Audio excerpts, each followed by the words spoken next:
সাইফুর রইস আবু আলী ইবনে সিনা এর পূর্ণাঙ্গ জীবনী পাঠ ইতিপূর্বে আমি 4টি পাঠ আপলোড করেছিলাম। আজকে আমার পঞ্চম পাঠ। ইনি একজন ইউনানি স্বনামধন্য চিকিৎসক। 980 খ্রিস্টাব্দে তার জন্ম হয়েছিল। তিনি আজ থেকে প্রায় 1100 বছর বা আনুমানিক 1000 বছর আগের একজন অভিজ্ঞ চিকিৎসক ছিলেন। এখনও বিভিন্ন রাষ্ট্রে তার গুণগান অনেকেই বলে থাকেন।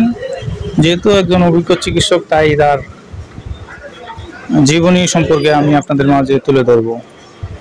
মূলত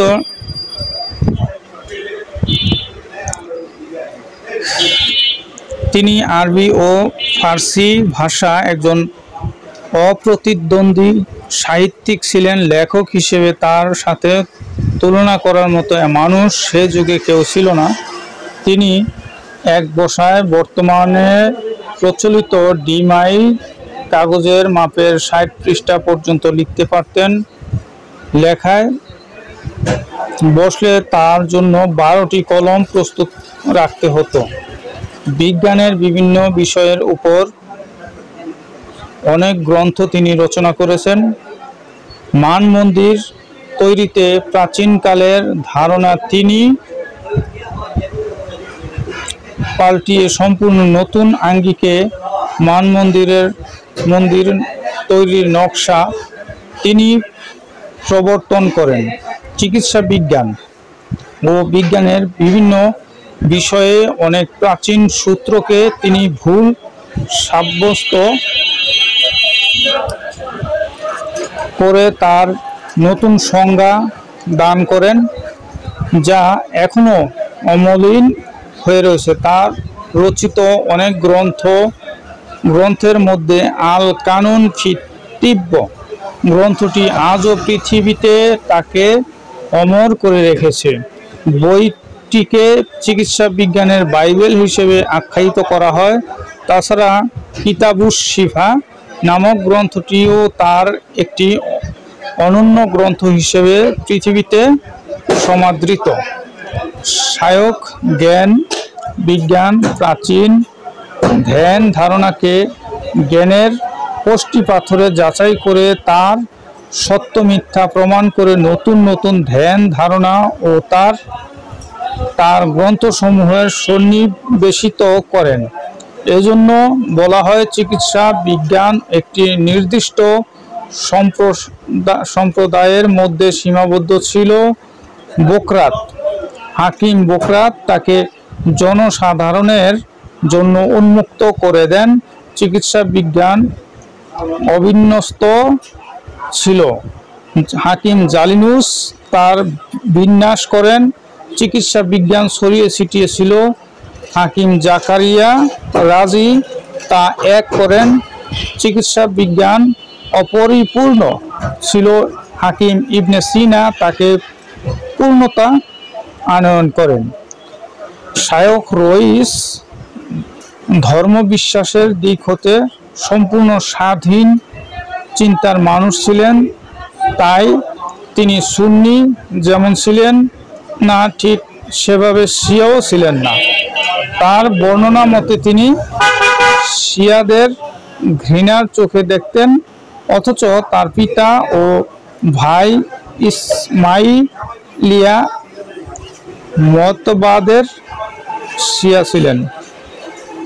তিনি এক প্রকার হালকা মদ পান করতেন সত্য, তবে খোলা জায়গায় পান করতেন না এবং মদ পানের জন্য কাউকে উদ্বুদ্ধ করতেন না, বরং নিষেধ করতেন। গান বাজনার প্রতি তার আগ্রহ ছিল। তিনি একজন বিখ্যাত যন্ত্র সঙ্গীতজ্ঞ ছিলেন। রোগের চিকিৎসা তিনি যন্ত্র সঙ্গীত ব্যবহার করতেন। ফলে মানসিক রোগীদেরকে তিনি এই পদ্ধতিতে চিকিৎসা করতেন। তিনি নামাজ কালামের পাবন্দ ছিলেন। শায়ক যে কোনো স্তরের বিজ্ঞানী ও চিন্তাবিদ ছিলেন তা ইতিহাস পাঠকদেরকে স্মরণ করিয়ে দেয়, প্রয়োজন করে না। শায়ক যে কোন স্তরের বিজ্ঞানী ও চিন্তাবিদ ছিলেন তা ইতিহাস পাঠকদের স্মরণ করিয়ে দেওয়ার প্রয়োজন করে না। প্রাচ্য ও প্রতি ইচ্ছের বিজ্ঞানী এইগণ শায়ককে এক বাক্যে বিজ্ঞান জগতের শিরোমণি হিসেবে আখ্যায়িত করেছেন। তবে শায়ক আপন যুগে যে সমালোচনার পাত্র ছিলেন না তা নয়। এর প্রমাণ ইবনে রুশদ ও ইবনে জামি মিশরীর সমালোচনা।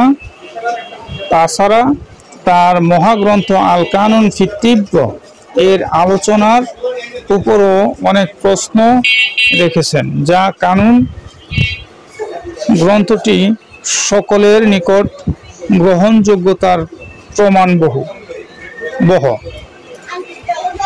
শায়ক একজন শক্তিধর সুপুরুষ ছিলেন।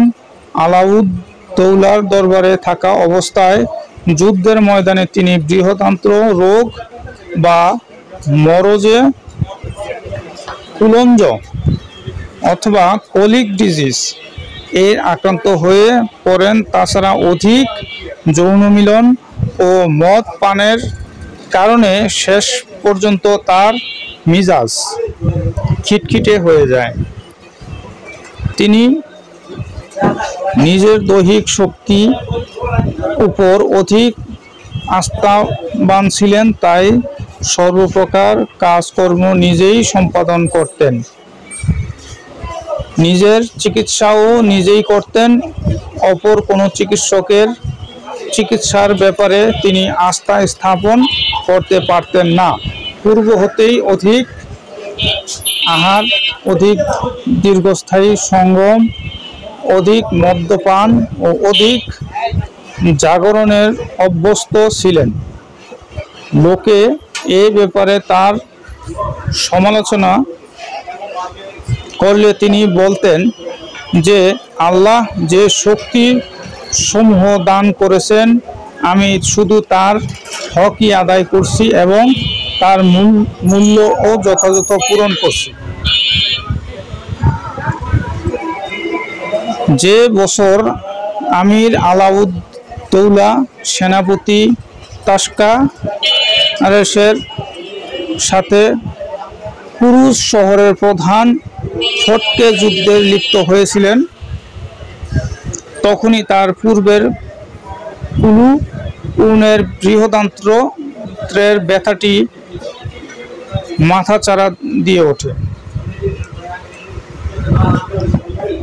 তিনি দ্রুত আরোগ্য লাভের আশায় এবং যদি যুদ্ধে পরাজয় বরণ করতে হয় তাহলে রোগাক্রান্ত অবস্থায় কি করে পশ্চাৎ স্মরণ করবেন সে ভয়ে একদিন 8 বার পিচকারি ডোজ গ্রহণ করেছিলেন। এতে তার আস্তে অন্ত্রে ক্ষত সৃষ্টি হয়ে যায়। আজকের পার্টটি এ পর্যন্তই। সামনে আমি আরেকটি পার্ট নিয়ে আসব। সে পর্যন্ত আমার সাথে থাকার অনুরোধ রইল এবং আমার ভিডিওটি সাবস্ক্রাইব করার অনুরোধ রইল। এই বলে আমার ভিডিওটি শেষ করছি। আমার জন্য দোয়া করবেন। আল্লাহ হাফেজ।